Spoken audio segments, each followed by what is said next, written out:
नमस्कार दोस्तों, आपके अपने चैनल पर मैं आपका स्वागत करती हूँ। आज का जो टॉपिक है वो है निदात्मक परीक्षण या कि डायग्नोस्टिक टेस्ट।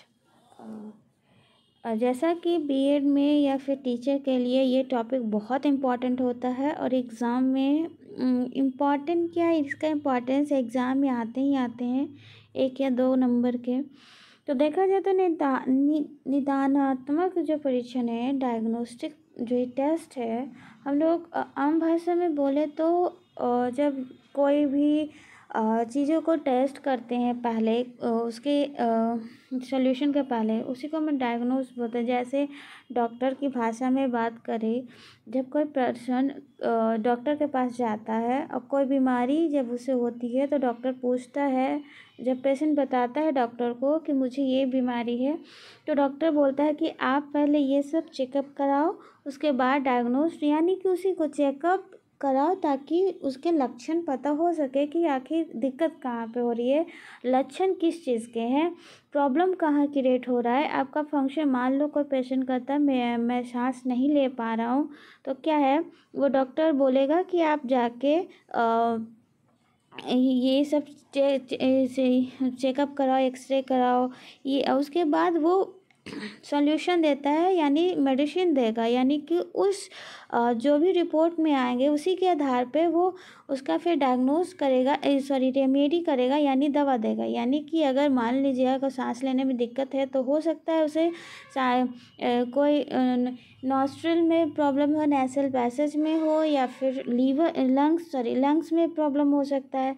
और जहाँ पे जैसे डायग्नोज करने के बाद, रिपोर्ट आने के बाद जब उसे डॉक्टर देखेगा तो उसे पता चल जाएगा कि आखिर सांस लेने में दिक्कत कहाँ आ रहा है, तो एक प्रॉपर वो मेडिसिन देगा ताकि उस पेशेंट का इलाज हो सके। उसी तरह से डायग्नोस जो टेस्ट होता है वो बीएड में बहुत इम्पॉर्टेंट होता है वैसे बच्चों के लिए जो वो किसी क्लास जो सीख नहीं पा रहे, क्योंकि ये टीचर के लिए इसलिए ज़रूरी है क्योंकि वो इस टेस्ट के द्वारा वो अपने बच्चों में ये पता लगा सकते हैं कि आखिर दिक्कत कहाँ हो रहा है। सारे बच्चे हर एक क्लास में ऐसे कुछ बच्चे होते हैं जो हमें अच्छे से पढ़ाते बट वो समझ नहीं पाते, तो वो कुछ बच्चे जो बहुत जल्दी कैच करते हैं, लेकिन कुछ बच्चे में ये खामियां होती है कि वो कैच नहीं कर पाते, कुछ करते कुछ नहीं करते।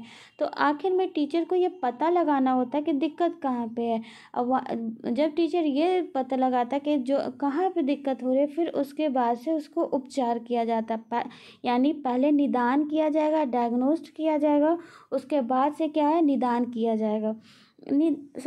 पहले डायग्नोस्ट किया जाएगा फिर रेमेडी दी जाएगी, यानी पहले पता लगाएगा कि बच्चा कहाँ है, उसके बाद उसे उपचार किया जाएगा। जैसे डॉक्टर की लैंग्वेज में पहले बोले कि पेशेंट को पहले डायग्नोस्ट किया जाता है उसके बाद उपचार किया जाता है, उसी तरह से ये बीएड में भी जो ये टॉपिक है बच्चे में पहले डायग्नोस किया जाएगा, उसके बाद क्या है, रेमेडी दी जाएगी यानी उपचार किया जाएगा। तो हम लोग points by points important points देखते हैं।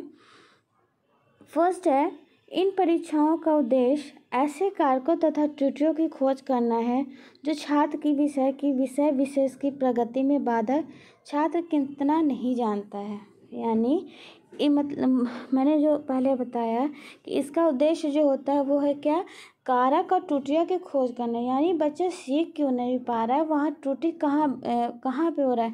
टीचर बहुत अच्छे से काम कर रहा है, समझा रहा है, लेकिन फिर भी छात्र नहीं समझ रहे हैं, तो वो कहाँ पे त्रुटि हो रही है। जो छात्र की विषय विशेष की प्रकृति में बाधक यानी कि ऑब्स्टिकल, बाधक यानी यहाँ दिक्कत कहाँ पे हो रहा है, जो बच्चा उस चैप्टर को, उस चीज़ को सीख ही नहीं पा रहा, जो उद्देश्य उसका था वो क्यों नहीं सीख पा रहा, कहाँ पे दिक्कत हो रहा है, छात्र कितना नहीं जानता है। यानी हम इस लाइन को देखें तो मतलब उसकी बाधक को, ऑब्स्टिकल को, दिक्कत कहाँ हो रहा है इसका पता लगाना होता है। सेकेंड है, ये परीक्षाएं केवल उन्हीं विद्यार्थियों को दी जाती है जो कक्षा में अपेक्षित प्रगति करने में कठिनाई अनुभव कर रहे होते हैं। यानी कि ये परीक्षाएं सभी विद्यार्थियों के लिए नहीं होता है, बल्कि जो पहले से उद्देश्य सेट कर लिए जाते हैं और उस उद्देश्य को वो जब छात्र नहीं पूरा करता है तो उस विद्यार्थी को ये टेस्ट दिया जाता है। क्योंकि जब कोई भी क्लास हो या फिर कोई भी चीज़ हो, पहले हम उद्देश्य को सेट करते हैं, उसके बाद में हम क्या है उसके ऊपर काम करते हैं। अगर कोई टीचर ये उद्देश्य लेकर कक्षा में जाता है, क्लास में, कि ये बच्चों को आज ये सिखाना है, और कुछ बच्चा सीख चुका, कुछ बच्चा नहीं सीख चुका, काम कहाँ करना है, टीचर को वहाँ करना है जहाँ बच्चे नहीं सीखे हैं। क्योंकि जो उद्देश्य टीचर ने लिया था कि ये बताना है, वो तो कुछ आधे से ज़्यादा बच्चे सीख चुके हैं, लेकिन आधे से ज़्यादा बच्चे तो सीख चुके हैं, लेकिन जो बच्चा सीखा नहीं है उसी को क्या है ये टेस्ट दिया जाता है, ताकि पता लगे कि आधे बच्चे ने क्यों नहीं सीखा, इसका कारण क्या है। इन परीक्षाओं में समय व शक्ति अधिक मात्रा में व्यय होती है। देखिए, इस परीक्षा में क्यों होती है समय और शक्ति? जैसे किसी भी उद्देश्य को पूरा करने के लिए एक समय होता है, और शक्ति भी, किसी भी उद्देश्य को सिखाने के लिए शक्ति तो चाहिए होती है। लेकिन इसमें क्या होता है, पूरे बच्चे को बता दिया गया, कुछ बच्चा सीखा नहीं, और कुछ बच्चा सीख लिया, कुछ बच्चा सीखा नहीं, और जो नहीं सीखा उसी पे हमको काम करना है कि कहाँ पे क्या दिक्कत हुआ है, और क्योंकि फिर उसके बाद में कहाँ बाधक है ये भी पता लगाना है, साथ में उसका उपचार भी करना है, यानी कि दोनों काम हमको करना है। तो इसमें अवश्य बात है कि इसमें शक्ति और समय दोनों लगेगा। फोर्थ है, इसमें कोई अंक प्रदान नहीं किए जाते। मीन्स इसका है कि बच्चे को उद्देश्य पूरा करवाना है, यानी बच्चे को सिखाना है, उस उद्देश्य को लेकर सिखाना है जो शिक्षक ने पहले निर्धारित किया था, फिक्स किया था। क्योंकि एक बच्चा सीख जाएगा, उसके बाद अगर वो बच्चा जो नहीं सीखा और इस टेस्ट के द्वारा वो सीख जाता है, तो क्या है वो अंक कैसे दे सकता है? क्योंकि बच्चा सीखा ही नहीं। जब टीचर पूरा सिखा दे बच्चे को तभी वो टेस्ट लेता है, इसीलिए ये बच्चे को कोई अंक प्रदान नहीं करता। ये बस उस बाधा को पता लगा के निवारण करना, ताकि छात्र जो है अपने उद्देश्य को पूरा कर सके। फिफ्थ है, इन कारणों के कठिनाइयों के निवारण हेतु उपचारात्मक शिक्षण की व्यवस्था की जाती है। यानी जब टीचर को ये पता हो जाता है कि छात्र में किस के लिए या कहाँ पे बाधक हो गया, उसके बाद में जो उपचार दिया जाता है उसी को हम लोग बोलते हैं रेमेडियल टीचिंग। यानी रेमेडी दी जाएगी, यानी कि उपचार किया जाएगा। यानी अगर इसको समझना है तो ये एग्जांपल ले सकते हैं कि मान लीजिए एक पेशेंट है, और पेशेंट जब जाता है तो उस डॉक्टर के पास, तो डॉक्टर से ये बोलता है कि मुझे पेट में दर्द है। डॉक्टर सीधे दवा देगा? दवा नहीं देता है, कुछ दवा ऐसे ही नॉर्मली दे देता है, उसके बाद में टेस्ट लिखता है।